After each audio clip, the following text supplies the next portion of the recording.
So, you are a professional and you are planning your career strategy. Short term, mid term, and long term.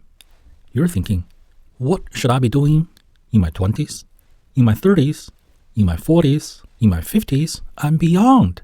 That is a very good question to be thinking about.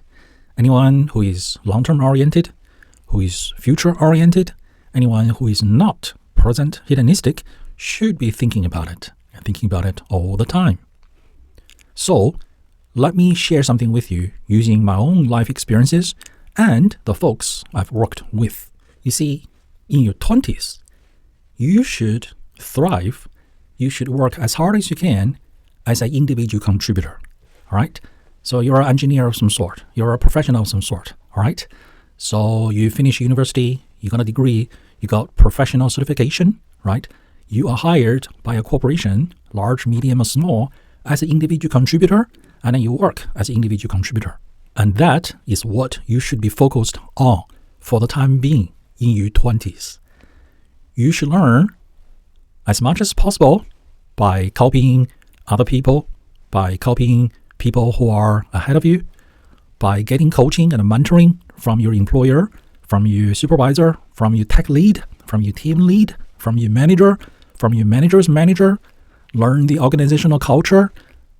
If you move from organizations to organizations, you should learn the industry and your profession and learn as much as you can.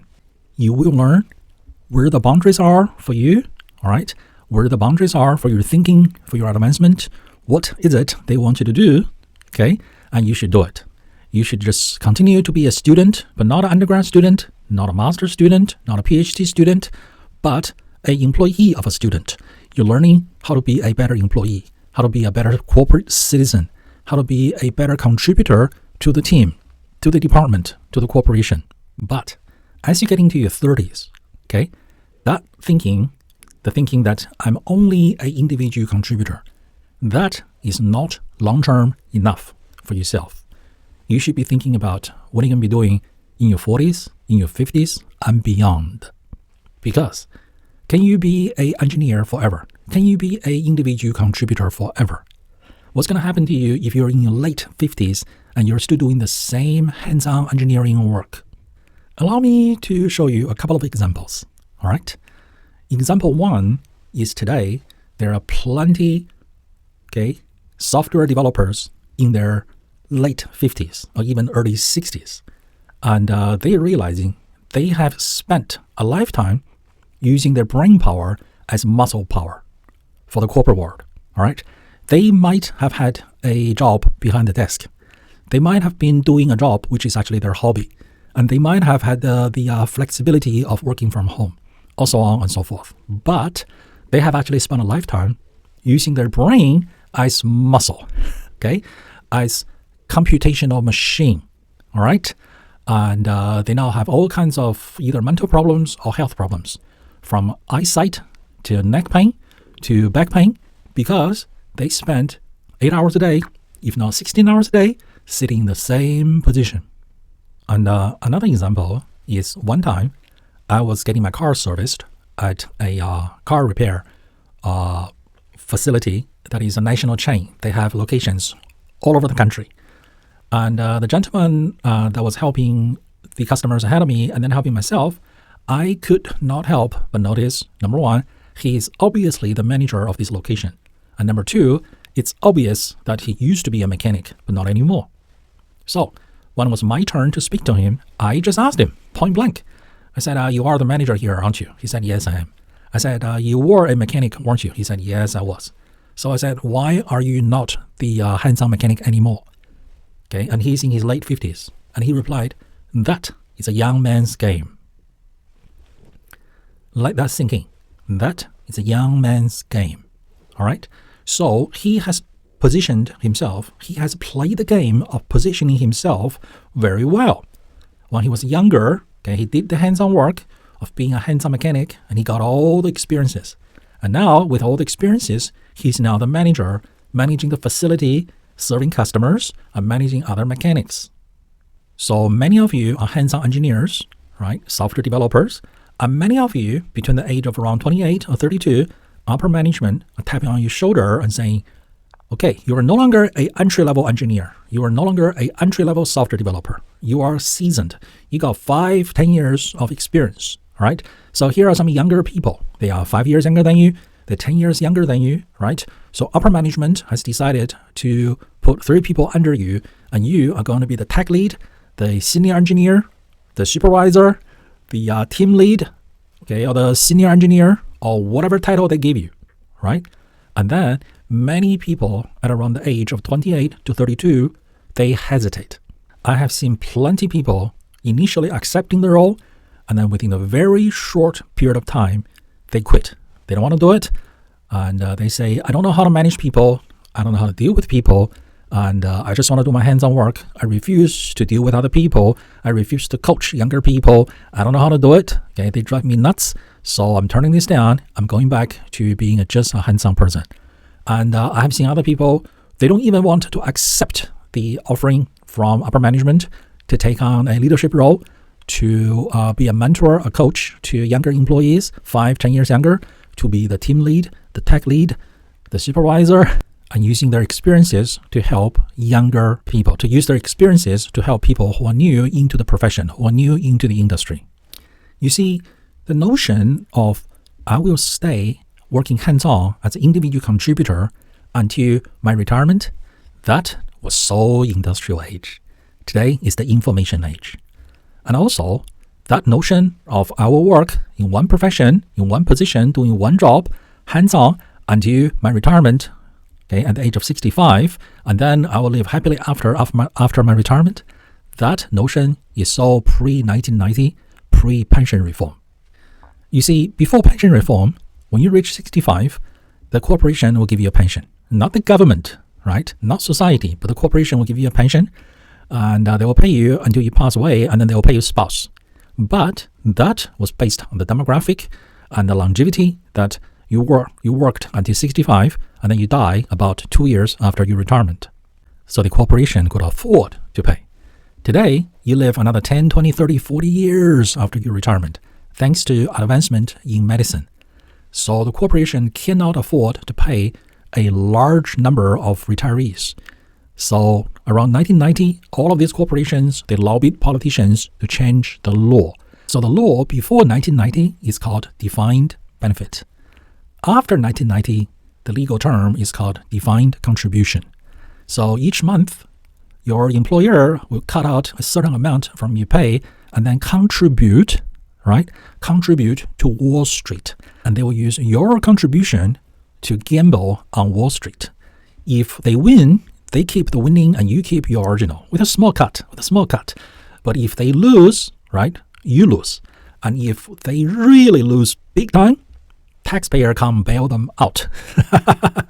That's the system. So as an individual contributor, right, you work in your late 50s, and just like a mechanic, just like a software developer, right, you feel burned out, and you have eyesight problems, neck problems, shoulder problems, back problems.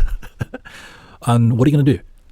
You're going to coast until 65? What if the corporation terminates you? What if the corporation terminates your entire department? What if the corporation moves your entire division to somewhere else? What are you going to do?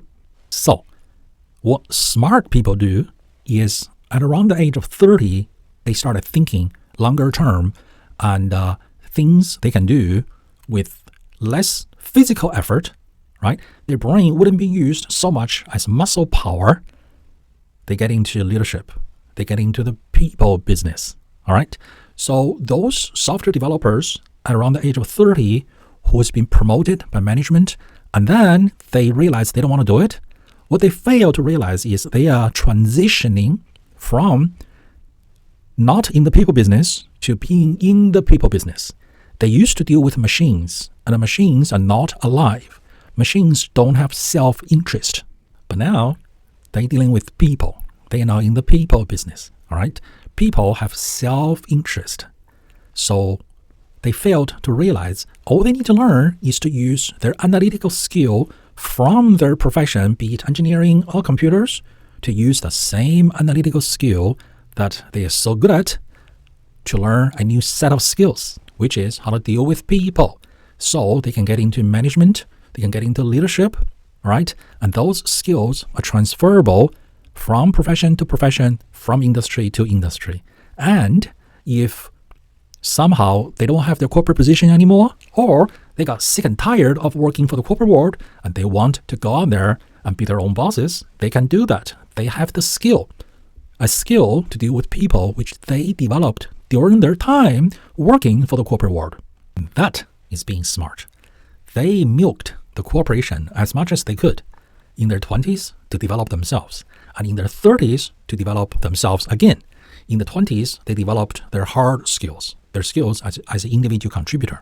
But in their 30s, they developed their people skills, right?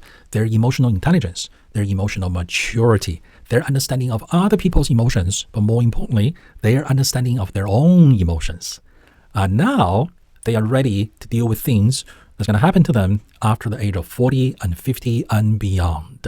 This is a critical change of thinking. All right, it's not doing a 180, right, which is one-dimensional, but rather it's the realization that, oh, I was actually living in a two-dimensional world. The world is actually 3 dimensions. There's another dimension that I was not aware of. But now I am aware of it, right? I'm welcoming this new found territory.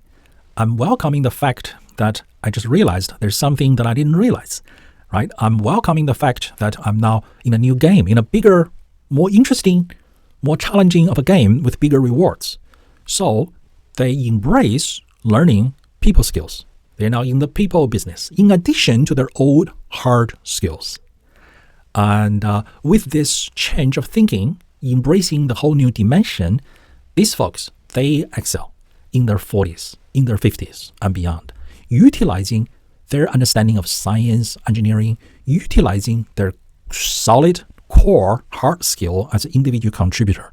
Now they have a broader understanding of the profession, of the peoples, of human nature, of how to deal with people, how to work with people, and their optionality is just opened up. Before, they could only work as an individual contributor in one profession, quite often in one industry only. But now, with their expanded new skill set, which is people skills, they have lots and lots more options. They can work as leaders. They can work as sales engineers, sales consultant, and they can start their own business. Whatever that business is, right? All business problems are people problems. So if you learned human technology, if you know how to deal with people, you are opening yourself up to optionality. And then your life will get easier and easier, right? As opposed to getting older and older and older, life gets harder and harder and harder. No, that is not a path you want to be on. You want to set yourself up that as you get older and older and older, your life is easier and easier and easier. That is why at around the age of 30, you should be thinking about other things higher than being just an individual contributor. I have coached a lot of people with career planning, business, learning people skill, learning how to influence and persuade other people, how to get other people to see things your way so they do the things you need them to do and they are happy to do it because they see the benefit for themselves. If you need coaching, my contact details are linked below. And don't forget to like, subscribe, and share this video with all your friends who are also on their path and journey to self-development.